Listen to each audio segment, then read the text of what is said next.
The innocent girl took off her golden-threaded skirt and sat nervously on the marriage bed. The bridegroom directly said, "We must have a son now." The bridegroom moved aside the roses spread on the bed, then began to gently kiss the girl's pale face. The girl was born into the renowned Hungarian noble Bathory family. Her father and grandfather had both served as governors, and her mother was related to the King of Hungary. She received a good education from a young age. She was also the most beautiful woman in Hungary with stunning looks and the richest woman in Hungary. Her wealth was even more than that of the King of Hungary. At the age of 11, Erzsebet was proposed to by Ferenc Nadasdy, and they got married 4 years later. Her husband also came from a powerful and socially influential family. After marriage, her husband Ferenc was appointed as the commander-in-chief of the Hungarian army and went to war against the Ottoman Turks. Erzsebet stayed in their castle to handle family affairs. Because the Bathory family had a far greater reputation than her husband's family, Erzsebet still retained her own surname. On this day, her husband sent back a prisoner of war as a gift,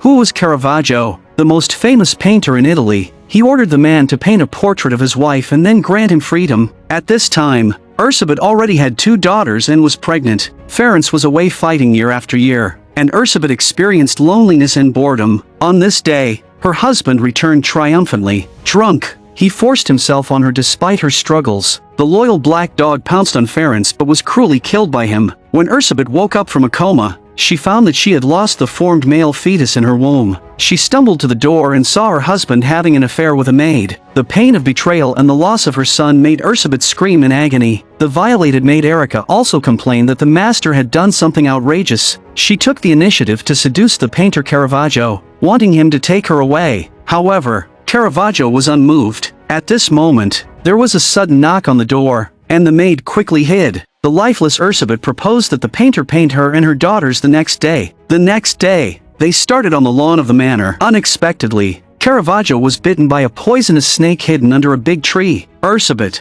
who was familiar with herbs, took him back to the castle. Caravaggio found a notebook that recorded many herbs and different names. Erzsebet explained that it was a list of patients she had cured, which surprised the painter greatly that a woman could have such excellent medical skills. Then Erzsebet applied a red-hot iron all to the wound bitten by the poisonous snake. Caravaggio knew that if he were a little slower, he would face the danger of amputation. The next day, the maid Erika came to see her, saying that she was raped by drunk soldiers every night. They forced her with sharp knives, and she had to submit to them. Originally, Erika thought the mistress would punish her, but unexpectedly, Erzsebet handed her a weapon for self-defense. After that, the painter only painted portraits of Erzsebet and her 2 daughters in the castle. Caravaggio, who had seen countless beautiful women, couldn't help but praise Erzsebet for her stunning beauty, and their relationship became increasingly delicate. Erzsebet introduced to Caravaggio that 1/3 of the land here belonged to her. He said, "I own more land than the king." On this day, her uncle was going to celebrate Erzsebet's birthday. Erzsebet took Caravaggio to the cellar and took out something wrapped in a blue cloth. When the cloth was removed, Erzsebet kissed the ice affectionately. It was her son who died before he was born. She ordered Caravaggio to paint her son together with them on the canvas, and she would take this painting to the birthday party the next day. However, Caravaggio said that he couldn't finish it in one night. Then Erzsebet took out a ruby ring as a reward, telling him to finish it no matter what. Caravaggio put on a hat with a candle for lighting, picked up a brush in the cellar with flickering candlelight, and began to paint little by little. When he was almost finished, a dark shadow suddenly floated at the cellar entrance. Caravaggio looked up at the sound, but the candle flame ignited the canvas. Watching the hard work of the whole night burn to ashes in an instant, but nothing could be undone. Early the next morning, they set off for their uncle's castle. Erzsebet was very angry that her son's portrait was burned. She tied the painter's hands and feet, humiliating him as just a trophy. At the same time, Erzsebet's husband was captured by Turkish soldiers in the war, and all prisoners of war were to be executed. Fortunately, General Thurzo took out a few gold coins from his boots to bribe the guards, and the 2 escaped from the barracks late at night. Thurzo, who had long coveted Erzsebet's beauty, came to her birthday party alone. He got straight to the point and asked, as the most charming woman in Hungary, "Why don't you like me?"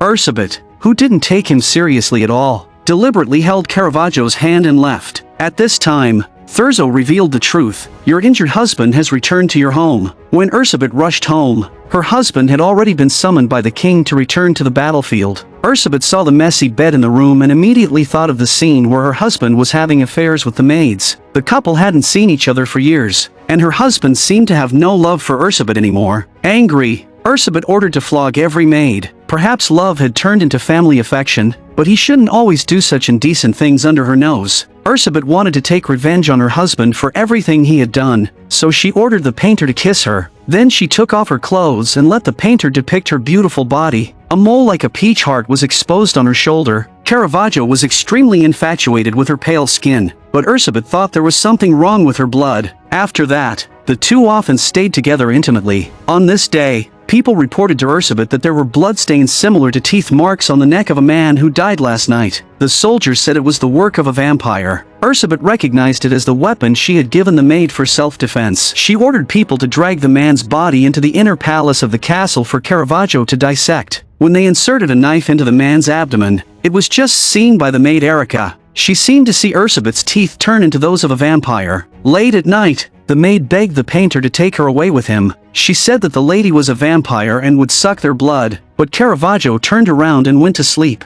Erica casually took the ruby ring that Erzsebet had given to the painter, trying to escape from the castle. However, she was caught back by the manservant. Erzsebet asked her why she had killed the man, but the maid said she hadn't done it. Inadvertently, she showed that ruby ring and even claimed that the ring was given to her by Caravaggio. Hearing that Caravaggio had betrayed her, extreme anger made Erzsebet completely crazy. She whipped the maid frantically. The maid, unable to bear it, tried to escape but fell from the window. Erzsebet realized that she had made a big mistake. After that, Erzsebet began to keep away from Caravaggio. On this day, Caravaggio, who couldn't stand the cold treatment anymore, rushed into Erzsebet's room and asked why she was avoiding him. Caravaggio told her about that night, undisguisedly expressing his love for Erzsebet. At this moment, Erzsebet realized that it was all a misunderstanding. They stayed together in the bedroom for 3 days and 3 nights. Last night, Erzsebet heard that her husband's army had returned to the manor, so she had to let Caravaggio leave quickly, but unexpectedly, her husband jumped into the bedroom through the window. With the company of the painter, Erzsebet seemed to have a more balanced state of mind. It also rekindled her infatuation with her husband. However, her husband still found the notebook with blue roses painted by Caravaggio beside the bed. Although his wife quickly explained, it still couldn't dispel his suspicion.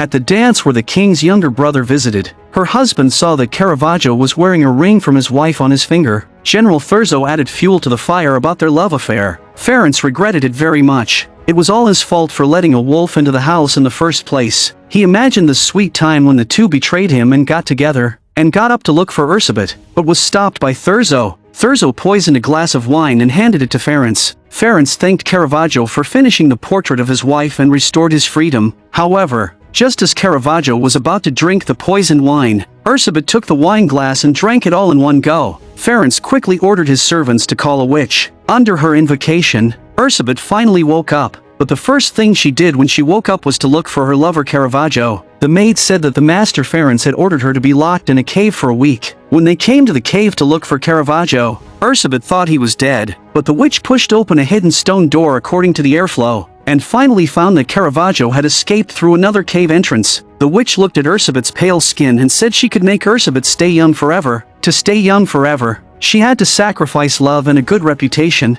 She had to give birth to a son for Ferenc, and in 10 years, she would have a happy life. The witch fed blood into Erzsebet's mouth. Her tears kept flowing, and she seemed to be unconscious as if possessed by a demon. The witch said, "Without my help, you can't make the right decision, because there is a man who will seize all your wealth and push you into hell. Before I die, I will write his name on the wall." Without Caravaggio, Erzsebet's life returned to peace. 10 years later, they already had their own son, but she was horrified to find that wrinkles were quietly climbing onto her face. Her beauty was fading, and her attraction to men was gradually diminishing. More and more girls around the manor died for no reason. People suspected that Erzsebet used girls' blood to take baths to maintain her youth. These missing women also aroused the suspicion of the Hungarian cardinal, who sent Father Peter and his assistant Cyril to start a secret investigation. Erzsebet was controlled by the witch for many years, and even her daughter raised objections, The war between Hungary and Turkey lasted for many years, and Ferenc still led thousands of troops to rush about on the battlefield. He eagerly hoped that the war would end as soon as possible so that he could be reunited with his wife and children. However, he was seriously injured on the battlefield at the age of 51 and was brought home by General Thurzo. Fortunately, Ferenc woke up again. He told his wife to ally with the Bathiani forces, which was the only person he trusted. A few months later, he passed away, but at the funeral, General Thurzo mentioned that he had rescued Ferenc, who was imprisoned with him in the Turkish barracks, with a few gold coins. When he was alive, he had promised to incorporate the lake into his land, but Erzsebet said that her husband's will did not mention this. Angry, Thurzo said, "Don't fool me like you did with your husband," and said that he knew about Erzsebet and Caravaggio. Angry, Erzsebet hit Thurzo, insulted him, and drove him away. Now Gabriel had become the Prince of Transylvania. He promised Erzsebet that no matter who bullied her, he would tear them to pieces. Then he handed Erzsebet a letter. When she opened it, a blue rose clearly came into view. It was written by Caravaggio to her. At this moment, Erzsebet learned that Caravaggio was still alive. After that, she always had illusions of being intimate with him in her dreams. Having drunk the potion prepared by the witch for many years, Erzsebet was often confused and sometimes had hallucinations. On this day, the maid was trimming Erzsebet's hair and accidentally pricked her scalp, causing blood to flow. Erzsebet thought the other party wanted to kill her. She took the scissors from the maid's hand and stabbed her body again and again. The maid, bleeding profusely, soon fell down. When the servant was going to drag her away for burial, he accidentally dropped her from the carriage, which aroused people's suspicion even more. But the next day, Erzsebet still asked the maid to comb her hair. The witch told her that the maid had been killed by her, but Erzsebet firmly denied it. She thought that she had been deceived by the witch all these years. And then she ordered the soldiers to put the witch in prison. Father and his assistant Cyril sneaked under the castle. Just as a maid inside poured out 2 buckets of red water, they climbed into the castle using a rope tied to an iron hook. In the cellar, they saw Erzsebet taking a bath. The priest took a photo of this scene as evidence, but their whereabouts were discovered by soldiers. Just as Erzsebet was about to flog Cyril, she noticed the scars on his back. Cyril had been attacked by wolves as a child. Erzsebet had cured his wounds, given him a necklace, and later sent him to school. At this moment, Erzsebet put down the whip in her hand. Suddenly, her daughter ran over and said they had found a dead body in the basement. It was the maid killed by Erzsebet. However, Erzsebet had completely no memory of that day. The priest and Cyril took the opportunity to enter the cellar and collected the red liquid in the bathtub. At this time,